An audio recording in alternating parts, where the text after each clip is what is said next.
Good morning, good afternoon, and welcome to today's meditation.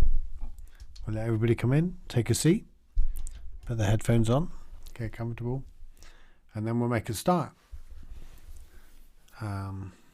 Say hi when you get here. Wait for Facebook and everything else to... Oh, I've just been notified. No, I won't. I've just been told I should be going live. Yeah, everybody will get their notifications at a different time. I go live every day at 2 p.m. UK time, which is basically now. Hi, Tanja, I think that's your name. I think that's how you pronounce your name. I'm sure you know what your name is. Hi, Sherry. Thank you for that lovely comment you put on Facebook earlier on, or on YouTube video. I gotta move the screen. I can't quite see all the comments. No, wrong screen. There. Good morning, Estella. And fancy a cup of coffee? Yeah, I got my cup of tea. If you're going to make a cup of coffee, I have no sugar, please. And I like it just normal. With milk. That'd be lovely. 8 a.m. in Missouri. Good morning, Victoria. Oh, that's too hot. It's going to burn me. I'm enjoying the Ozark. Victoria lives near where that's kind of based, I think. Top of the morning to ya, Estella. So how are you all feeling today? Today's meditation is we're just going to sit in freedom. That's what we're going to do. And then later on I've got a new part of the show, Thought of the Day, today's thought, which I'll be introducing you to. Can you hear me fine? I'm just wondering where my levels, because I've been messing around with my levels in the past couple of days. Hi, Clint. 3 p.m. in South Africa. Yeah, you're an hour ahead of us, aren't you? Yeah. Coming up, so right away. Awesome.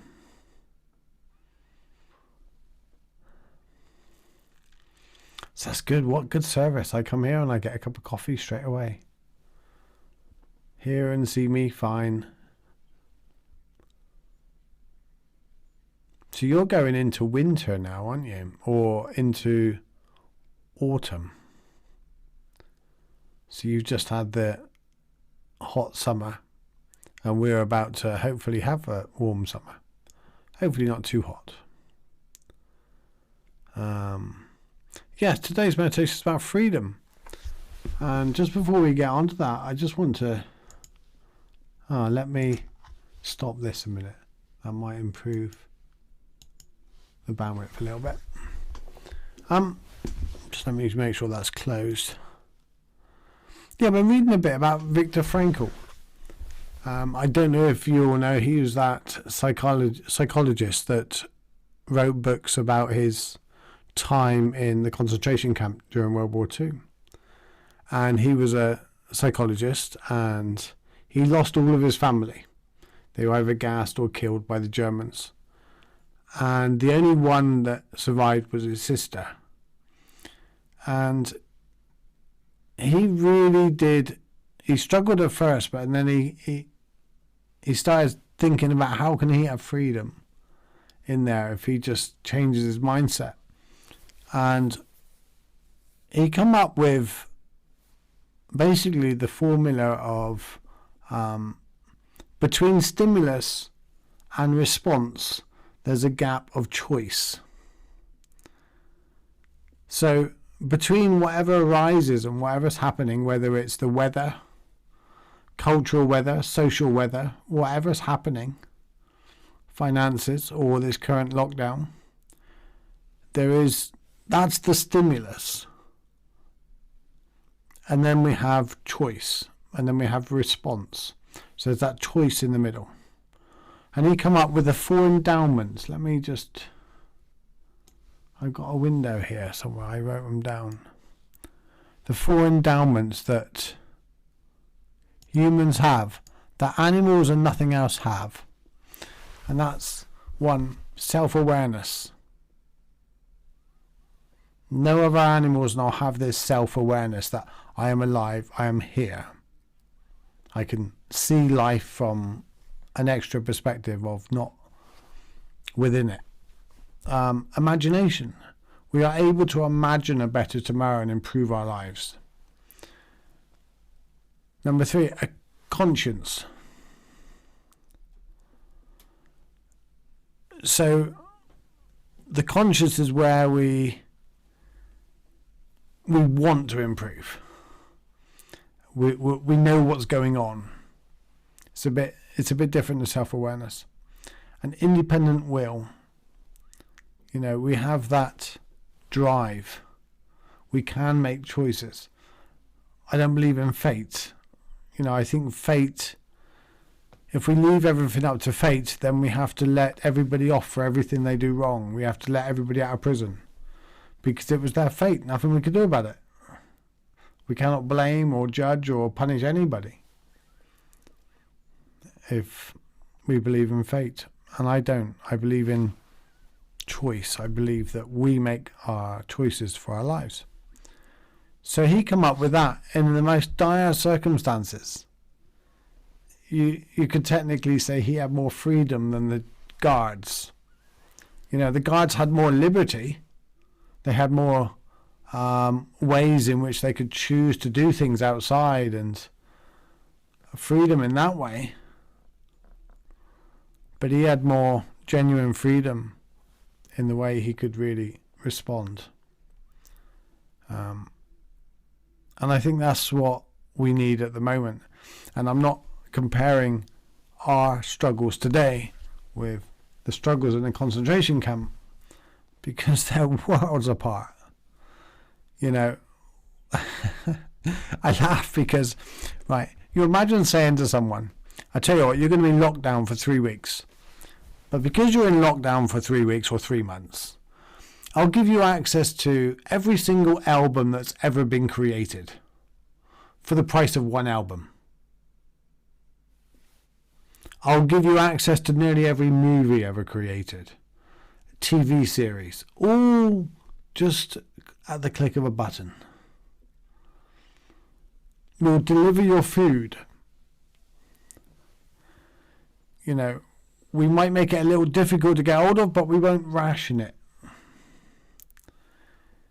And you have the freedom to go for a walk and do what you want in that way, but you have to stay on most of it. You've got every book available in the world. You can even order things in.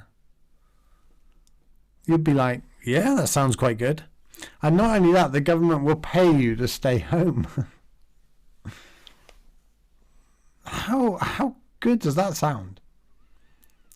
Yet we're not happy. So really, it's a matter of the freedom is how you see things. It's not an actual physical thing. Freedom is how we look at life and how we feel. If we feel trapped, you are trapped. If you feel like you cannot do something, then trust me, and you know, being physically paralyzed, my mental thinking can stop me doing way more than being physically paralyzed. It can really paralyze you in a real more damaging way. You know what I mean. So, will to meaning, something like yeah, what was it? The book was called it's totally slipped my memory now. I wasn't reading that book. The Meaning of Life or something. Yeah, I can't remember it now. Someone will find it. Estella says the power of the pause. Yeah, that gap between stimulus and response. Going to be in a concentration camp whether you're happy or miserable. May as well be happy. Absolutely. Hi, Annette. How are you doing? As a Man Thinketh. That's a great book as well. That's the first book I read, actually, when I hit my rock bottom. That's the one that made me realise we are not our thoughts. James Allen. Man's Search for Meaning. That's it. Thank you, Shannon. I knew someone would come up with it. Collectively, we're brilliant. Individually, we're brilliant as well. So yes, let's do a little poem, because I got my today's thought for after the meditation. Let's do a little poem before we start, and I'll put the poem up on the chat.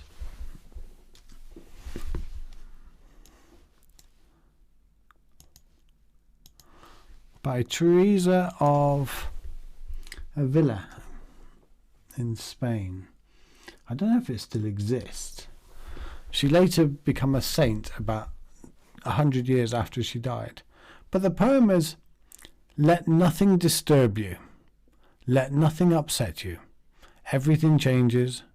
God alone is unchanging. With the patience of all things, with patience all things are possible. Whoever has God lacks nothing. God alone is enough. You can tell my dyslexia when I'm reading now. I should always put the poem up after I read it. I look at God as everything. And when you take away all the thinking and all the noise and all the wants and pushing away, the grabbing and the denying and all the other things that make life more suffering or enjoyable, when you take away all of that and you just sit in, that's to be connected. That's connected with the universe. That's when we're not separate to it. So I just read something like that. Only God stays the same. We change. Yeah. The universe is forever changing. So therefore, there's no change there. In the paradox.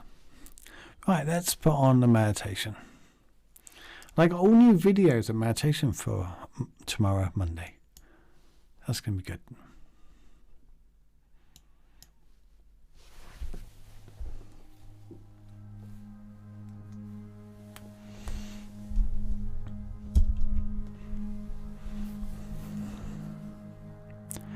So let's settle in and invite our body to become comfortable.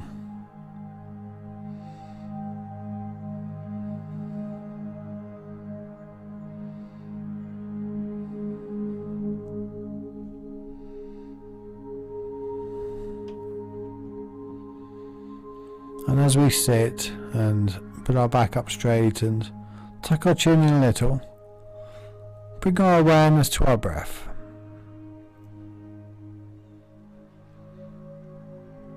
I'm breathing in, I'm breathing out.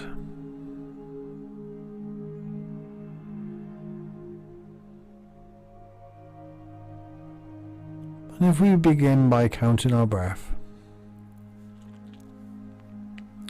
so as we breathe in and as we breathe out, we go 1. In and 2.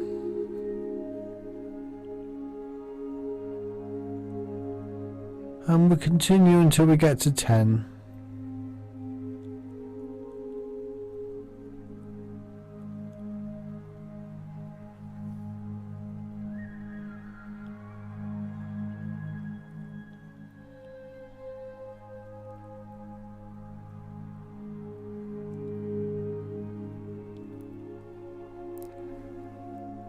And on the in-breath, breathe in the calm.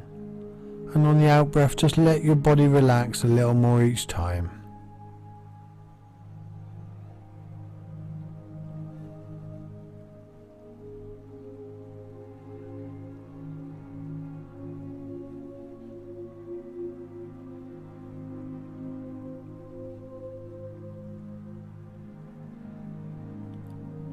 And when you get to 10, just allow your body to relax even more, and any pockets of tension, just imagine them fading away and dispersing.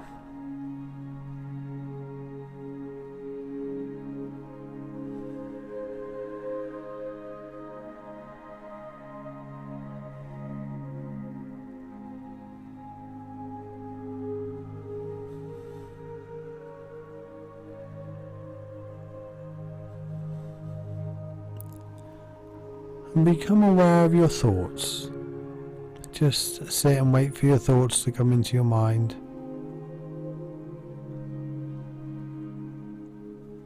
And it may be thoughts of, well, what thoughts?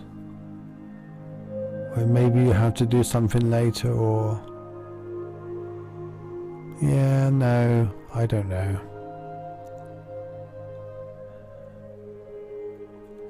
Any thoughts at all. Just notice as they arise that you have a freedom to go with them, or a freedom to smile and allow the thought to carry on its way.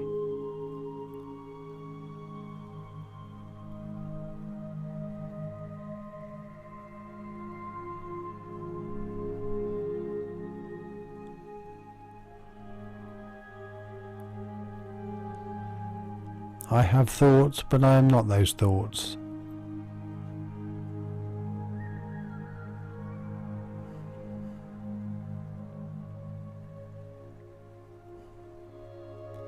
I have thoughts, but I have the freedom to choose whether I go with them or not.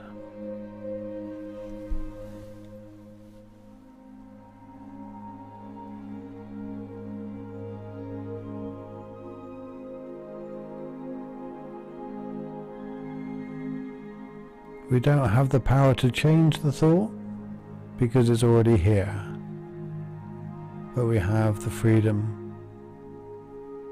to give it weight or not.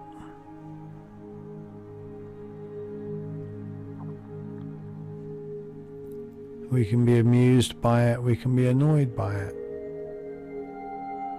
but ultimately we have the freedom to choose what we do with it and how we are affected by it.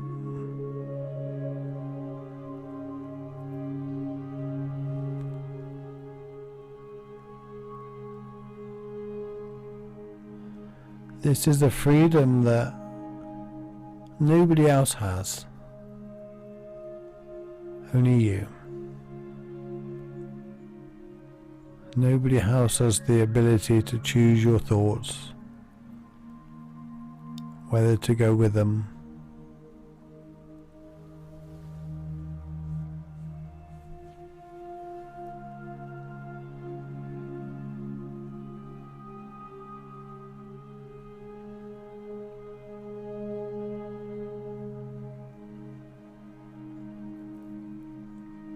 And if you find your mind wandering into thought a little too far, just take a deep breath and I'm observing my thoughts.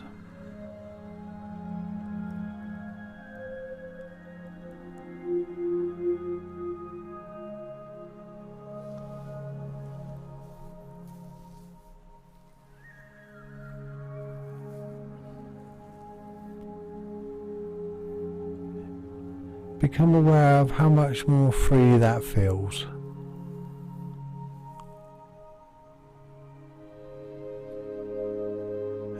Is there any freedom when we're annoyed with our thinking? When we're annoyed with what's going on? Is there any freedom in that?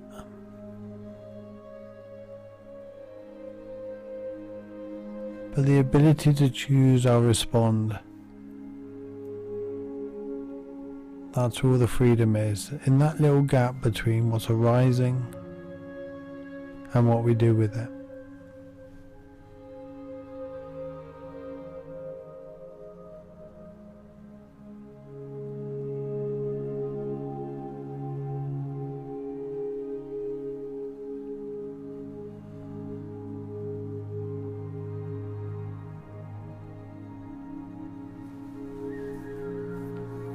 And as we bring our awareness to our bodies, what's going on in our bodies right now, maybe you could inquire what's going on in your heart. What emotions are present?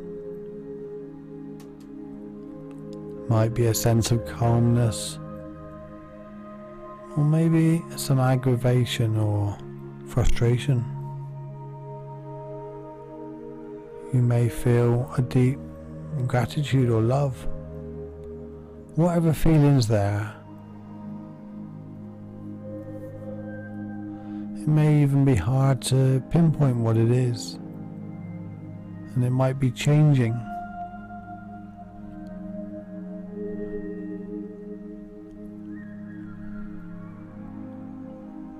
Just turning our attention to it gives us the ability to be aware of it and to choose our response to it.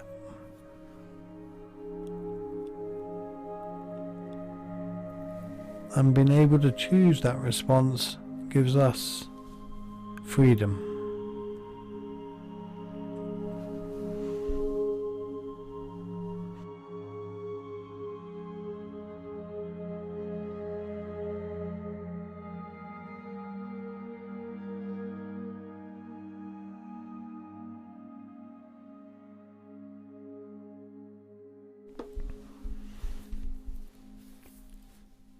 And this is what Viktor Frankl was talking about when he said freedom.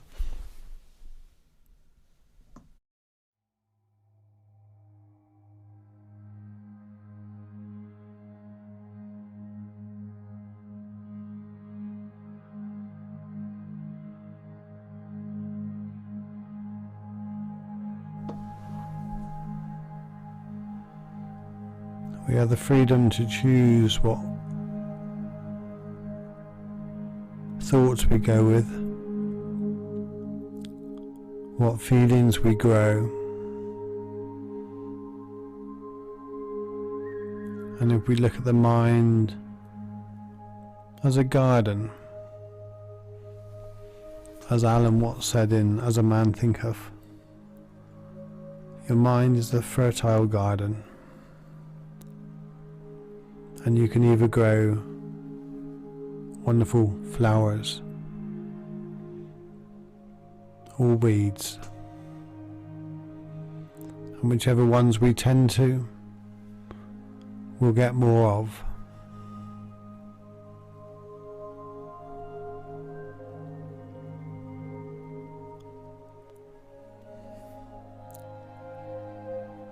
That freedom to respond to whatever stimulus is happening within.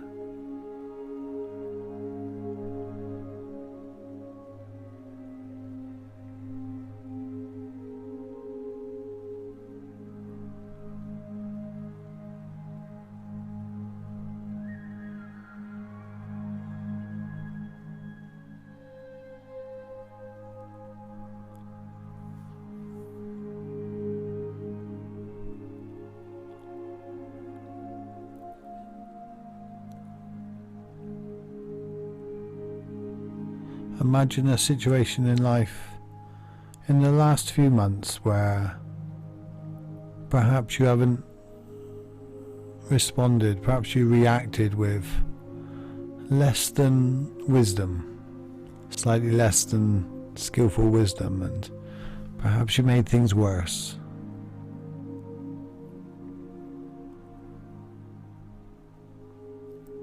And as you bring that to mind, imagine responding instead of reacting this time. Imagine how different the situation would be if you took a deep breath and you recognized the choice between what was happening and how you choose to respond.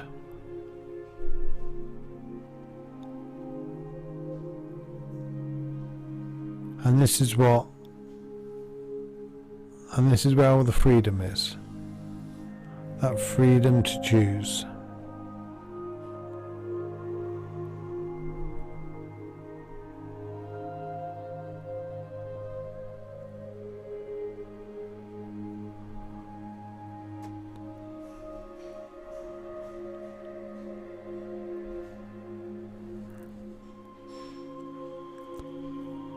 In a moment I'm going to come back from 5. We're going to bring it back and bring this feeling back with us that we are in control of our lives. We are in control of how we deal with life situations.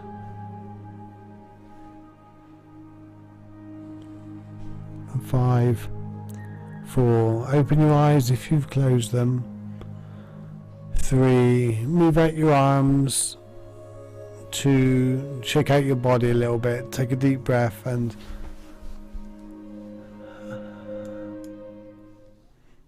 welcome back. Do you know what, if there's one thing that changed my life more than anything else was the knowledge of knowing that I can choose. My stepdad was down here one day and he was fixing the hole in the wall with a tumble dryer, and my sister was here and they were both winding me up in a nice gesturing way. They were both winding me up and they were digging and winding, and my sister looked up and goes, "It's no good, he won't react." And for months, probably about 3 years at this point, I've been practicing meditation. I've been practicing all these things. I've been practicing, not so much meditation, but I've been practicing responding to life rather than reacting and taking everything personal, taking everything that it's a dig at me or a dig at the thing. So I was seeing what they were going to do, and it was a nice playful situation. But those playful situations often end up in quite a heated debate, especially when you come from a very political family. And politics are so rife at the moment, because whether we like it or not, politics is in every aspect of our lives. And we're realizing that more so now than ever. You know, the decisions from politicians are really affecting us. So there's so strong opinions, and in the pressure cooker have been locked down at the moment. This ability to, okay, I'm being stimulated right now. I don't have to react. I don't have to jump to my habitable normal response, normal reaction. So, pardon me if you heard that, by the way. Can't help it. It just always puts me off because I never know what to say when I have a bit of wind. Who is here then? I just read something similar to that. Only God stays the same. We change. Yeah. I like that.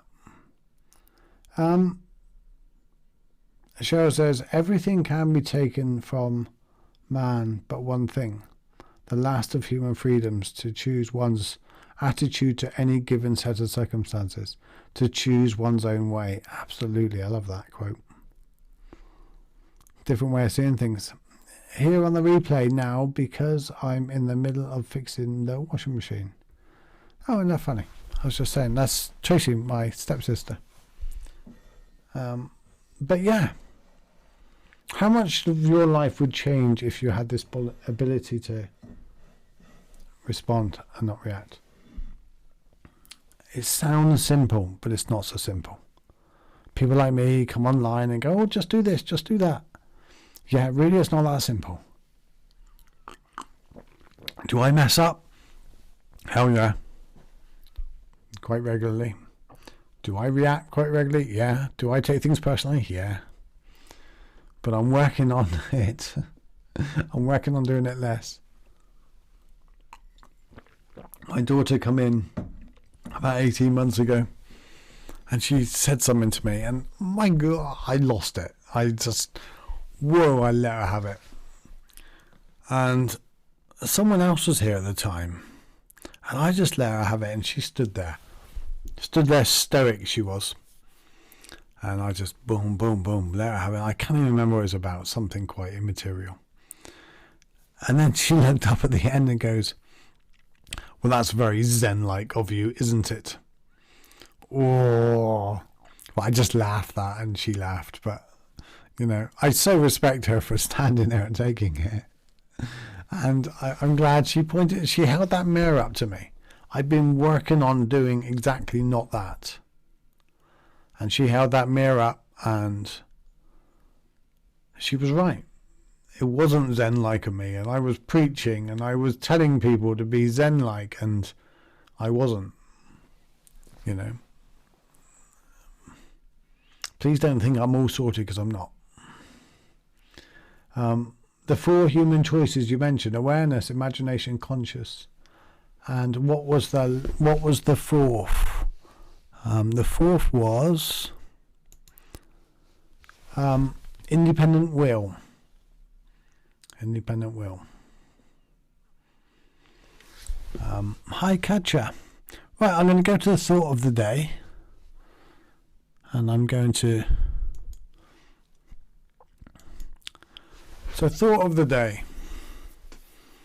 I am where I am today because of the choices I made yesterday. Whether our choices drive us forward to freedom or hold us back, the choices we make in each moment are what determine our level of joy or suffering tomorrow. And that doesn't really need explaining. But the truth is, if we react and make things worse in the moment, although we already start to suffer, we suffer a whole lot more later. And if we see things in a different way and we step back and, like Cheryl says, the power of the pause, if we have that mindfulness at the time and don't make things worse, we can very often make better decisions, and therefore more joy later, because we're not then caught up in the suffering of what we did wrong, or I wish I did that better, or I wish I did this. And really, it's in each and every moment.